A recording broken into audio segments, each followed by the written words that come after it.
Bienvenue à la mini-méditation de l'Institut biblique de Bruxelles. Dans cette dernière méditation sur le chrétien et le travail, nous nous posons cette question. Quel est le travail de Dieu? Que fait Dieu dans le monde aujourd'hui? La Bible répond à cette question. En Jean 5, Jésus explique le travail qu'il fait en tant que fils, en tandem avec le Père. Il dit ceci. En effet, tout comme le Père ressuscite les morts et donne la vie, le Fils aussi donne la vie à qui il veut. Nous apprenons ici que le travail de Dieu est celui de donner la vie, Dieu est spécialiste en résurrection.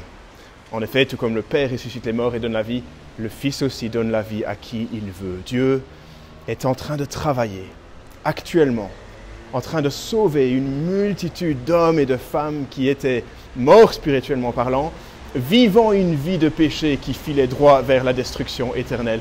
Mais Dieu travaille en nous faisant revivre, nous donnant la vie, une vie qui commence dès à présent, qui se poursuit dans l'éternité, dans un nouveau monde, bien meilleur que celui-ci.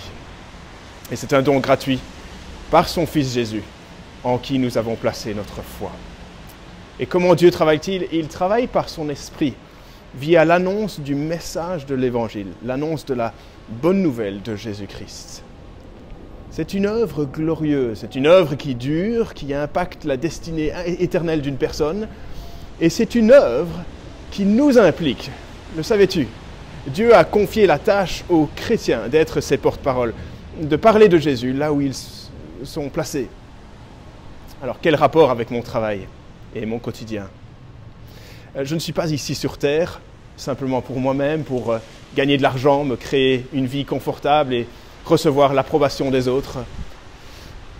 Tout tourne finalement autour de Dieu et de son œuvre glorieuse pour sauver le monde par son Fils Jésus. Si tu as un travail rémunéré actuellement, tu es payé pour travailler, bosse pour le Seigneur.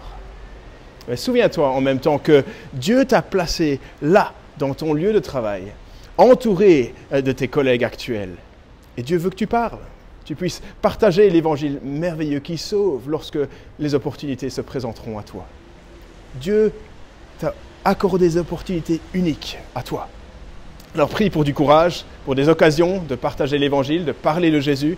Sois prêt à défendre l'espérance qui est en toi devant ceux qui t'en demandent raison. Et fais-le avec douceur et avec respect. Notre foi chrétienne ne peut pas rester dans la sphère privée, comme si on pouvait se couper en deux et laisser sa foi chrétienne à la maison. Non. Je suis chrétien partout où je suis. Et je veux que Dieu puisse œuvrer parmi mes collègues qui ont tellement besoin d'un sauveur. Je voudrais prier régulièrement pour chacun de mes collègues. Voilà donc ce que Dieu fait. Dieu œuvre pour sauver des hommes et des femmes par l'annonce de son évangile. Quel immense privilège de connaître un tel sauveur. Quel honneur d'être impliqué dans l'œuvre de Dieu pour tout l'univers, pour son œuvre de salut qui dure éternellement. Par sa grâce, travaillons comme pour le Seigneur tous les jours, en profitant des opportunités que Dieu nous donne pour parler de Jésus.